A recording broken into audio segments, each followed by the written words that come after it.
This is Matthew Cratter from Trader University, and today I want to answer the question, is Bitcoin breaking down? As we continue to chop around in this sideways price action, I continue to get a lot of panicked comments and emails, etc. We can see here that we're currently trading below the 50-day moving average line. This has a lot of people worried, but I would suggest that this is nothing to worry about. This is very much in the pattern of Bitcoin. Bitcoin is very volatile. It moves in such a way as to frustrate bears and to frustrate bulls and to not give you that dopamine hit that you always want. It never goes exactly straight up. If we want to look at an analogous period back from the previous halving cycle, we can look at what happened back at the end of July or mid-July in 2017, which was a really big year. We can see here trading below the 50-day moving average, never really got down to the 200-day moving average, but did have some people scared under here and under here. Now, if we look at the prices it was at that point, it was about at 2,000 and then at roughly 3,500, 3,600. And I remember this period, there was a lot of really bearish commentary. But if we scroll out and look at what happened, remember in July we were at 2,000. If we scroll out by the end of the year, we were actually at 20,000 just 6 months later. So we went up 10x from there. I would suggest that something similar is happening. I don't think we're going to have the same blow off top and crash, but that's something I'm still thinking about, whether we're in a super cycle or not. But I don't think this price action is anything to worry about. If anything, what we are seeing is a lot of dip buyers. This very long wick here that tested 52,000 and then was immediately bought up. We can see that all of these candlesticks have long lower wicks. And what this shows is there may be a really big buyer or a whale beneath the surface there nibbling at those prices. Institutions tend to cost average in, they tend to buy dips. And in this way, this is what you have to do if you're trading really large size. You can't be buying at the highs, but what you can do is you can sort of dampen the volatility by buying Bitcoin whenever it sells off. Meanwhile, in terms of the stock to flow model, everything's still looking good. The current model price has moved up to 50,000. I doubt we ever trade below there again. It's certainly possible. Bitcoin can do anything it wants, and it can trade above the model price and below the model price. But this model price has been slowly moving up. It was in the high 40s, in the high 40,000s, even when we were up in the 60,000s, when we hit 63, 64,000. And now we've come back down. The spread between them has narrowed. And this really will act, if not as a floor, as something like a trampoline or something that provides support. You can break through it, but this is a lot of institutions are watching the stock to flow model, and it has the potential really to become a self-fulfilling prophecy. That being said, I think it's still a true model because it does model Bitcoin's price based on scarcity. Meanwhile, all the fundamental news for Bitcoin is extremely, extremely bullish, and this means this is usually a very good time to buy Bitcoin when there's this divergence where you have very technical traders trying to wonder if Bitcoin's breaking down, and yet you have a lot of bullish fundamental news. This one really caught my eye. This was Brian Brooks being hired to become CEO of Binance, which is a crypto exchange. Brian Brooks was instrumental under the last administration as the acting head of the Office of the Comptroller of the Currency, the OCC, in allowing banks for the first time in the U.S. to custody and store Bitcoin. So he's definitely a pro-Bitcoin guy. He used to work at Coinbase, I believe. And this is similar to what we see in the fiat system. We see this revolving door between private companies, between corporations and banks and central banks and the regulators. But this is how incentives work. And it's good to have a guy like Brian Brooks who really knows how the government works, how regulations work, and now he's helping out Binance. So I think it's a very good sign. Meanwhile, came across this interesting quote from Janet Yellen, who's currently the Treasury Secretary here in the U.S. She used to be the chairman of the Fed, and this is from a speech.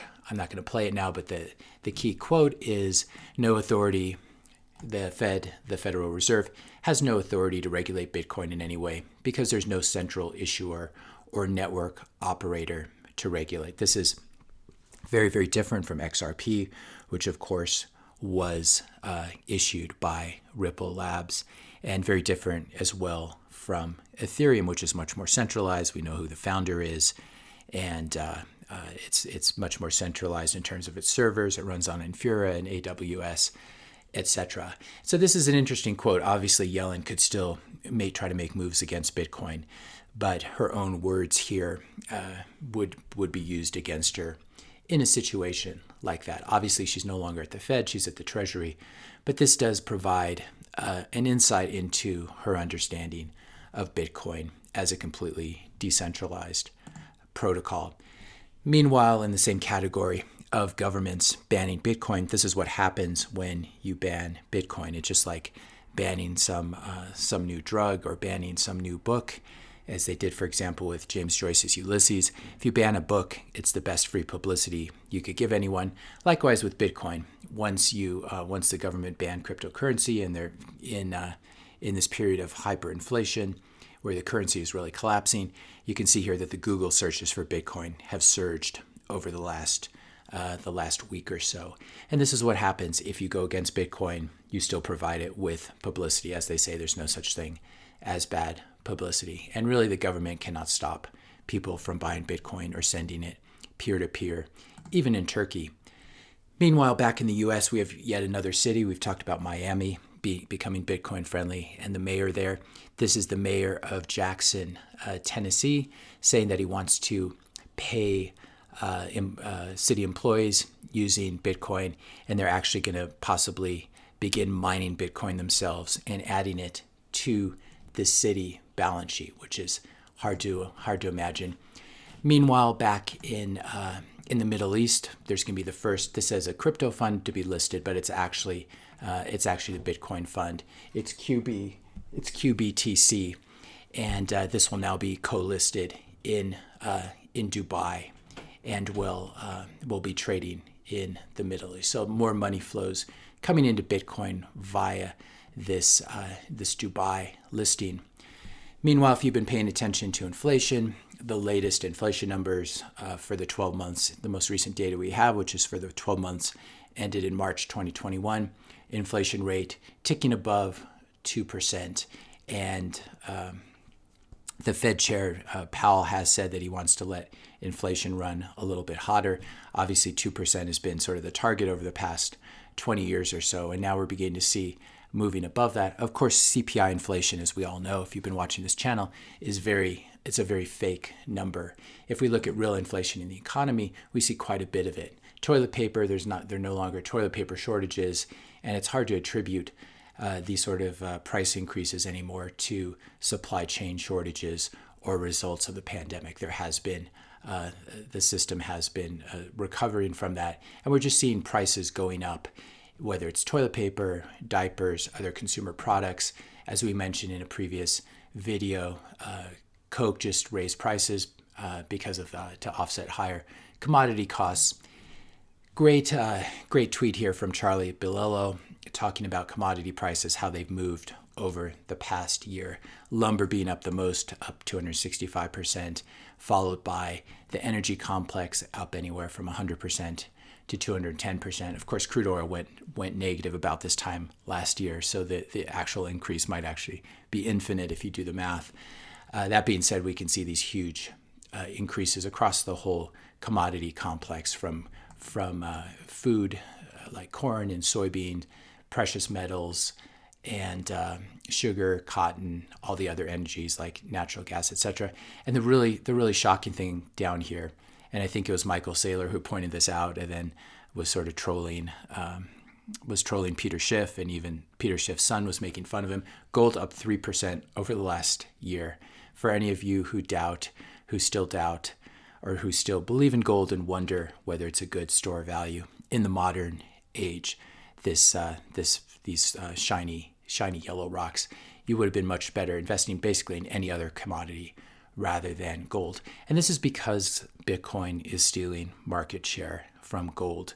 Gold's uses are mostly mostly as a store of value. It's a monetary good, or it has been a monetary good, and it's slowly being demonetized by Bitcoin. And we can see it in this performance. There's many metrics that point to the death of gold, as I've talked about in previous videos. But this one was especially cruel and brutal. I think that even buying boards and storing them in your backyard was a better store of value than gold. This was a great tweet from Stansberry that was retweeted by Welly Wu, talking about how the performance of $1 invested in gold over the last 11 and a half years versus invested in Bitcoin. $1 invested in Bitcoin is now worth $72 million, and $1 invested in gold is worth $1.71. This is a little bit unfair using the birth of Bitcoin as the starting point. That being said, this divergence is pretty hard to ignore by anyone. Hopefully in this video you couldn't hear the sound of the horses and the cows and the tractor outside. I'm doing currently on a road trip, and as such I'll be making videos as they become available, as depending on the internet connection. So it may be spotty. I'm going to try to continue to do daily videos, but I'm sort of hopping from Airbnb to Airbnb, and it's hard to tell how good the internet connection will be at a few of these places. So I will continue to make these videos as I can and post them if I have a good enough internet connection. Meanwhile, reminder, please don't rob my house. There's no Bitcoin there. There are no hardware wallets there. And there's someone staying there guarding the place. Goes without saying, not nice to break into people's houses. But just thought I'd mention that and be honest that I am on a road trip. If you found this video helpful, be sure to hit that subscribe and like button. Hit the notification bell if you want to be notified when I publish my next video. And let me know your questions and comments in the comment section below. Hope to see you all tomorrow or as soon as I'm able to make the next video. Thanks a lot for watching, and I'll see you in the next video.